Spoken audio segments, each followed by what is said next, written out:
こんにちは。日本語学習チャンネルビューティフルフレンズ日本語教師のやすいです。今日の動画はさっぱり、一向に、到底、この3つの使い方を紹介していきたいと思います。まず、この3つは後ろに何々ないをセットで使うことが多いです。例えば、さっぱり何々ない、一向に何々ない、到底何々ないのように使います。では、まず最初のさっぱりを紹介しましょう。さっぱりは、さっぱり何々ないで、全く何々ないという意味と同じです。これは否定の時に使いますが、期待通りにならない気持ちの時に使うことが多いです。例えば、あの人の話はいつも難しくて、私にはさっぱりわからない。あの人の話はいつも難しくて、私にはさっぱりわからない。これは、あの人の話はいつも難しくて、私には全くわからない。100% わからないという意味です。他には、新しいカフェをオープンしたが、お客さんがさっぱり来ない。新しいカフェをオープンしたが、お客さんがさっぱり来ない。これは、新しいカフェをオープンしたが、お客さんが全然来ない。全く来ない。という意味です。他には、さっぱりだけを使って、例えば、A さんが今日の JLPT の試験どうだった？できた？ B さんがダメ。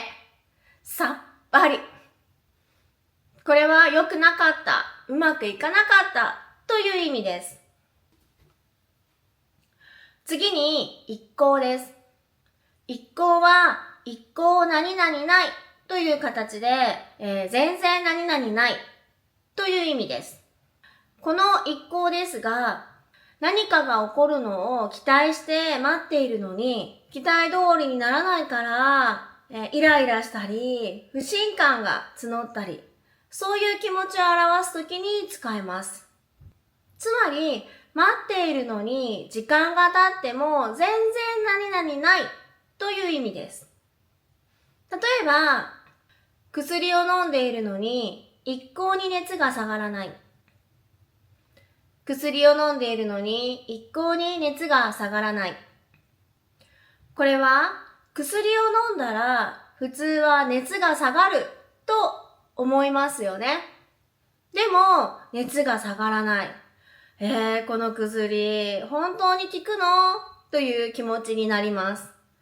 そういう時にこの一向にを使います。ですから、この薬を飲んでいるのに全然熱が下がらないという意味です。他には、バスを待っているのに一向にバスが来ない。バスを待っているのに一向にバスが来ない。これはバスを待っているのに全然バスが来ないという意味です。最後に到底です。到底は到底何々ないという意味で、これも全然何々ない、全然無理だという意味で使います。これはどんな方法を使ってもどう考えても無理だとかありえない、不可能だという意味の時に使います。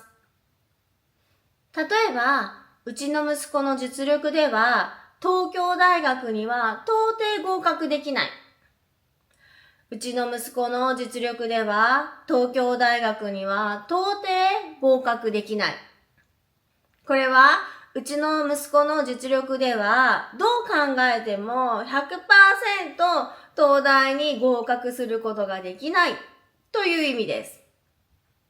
他には、あさってまでに漢字を500個なんて到底覚えられない。あさってまでに漢字を500個なんて到底覚えられない。これは、あさってまでに漢字を500個覚えるなんて絶対に無理だどう考えても覚えることができないという意味です。他には、到底無理だという形で全然無理だという意味で使います。例えば、この仕事を一人でやれなんて私には到底無理だ。この仕事を一人でやれなんて私には到底無理だ。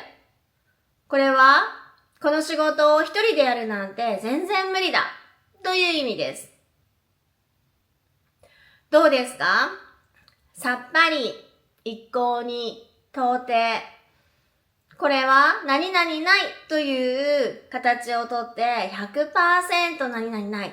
全然何々ないという意味です。でも、これには期待通りにならなかったことや、待っていても思う通りにならなかったこと、そしてどう考えても全然無理という気持ちの時に使います。使い方が少し違いますので、これらを上手に使い分けることができたら、皆さんの日本語もさらに上手になります。これらを上手に使い分けることができると、自分の言いたいことが相手によく伝わるようになりますので、頑張って使ってみてください。この前、家族で日本に来ている方から、安井先生、私は日本に6年住んでいるのに、一向に日本語が上手にならないです。JLPT の本を買ったけど、一人では到底できそうにないです。読んでもさっぱりわからなかったです。どうしたらいいですか？と相談されたので、今はプライベートレッスンで教えています。そうすると、どんどんね、上手になってきて、今はたくさん日本語を覚えて話せるようになりました。皆さんも一人で勉強しているとわからないことたくさんあると思います。そんな時は、ぜひコメント欄に質問、コメントしてください。皆さんのコメント待ってます。今回の動画はここまで。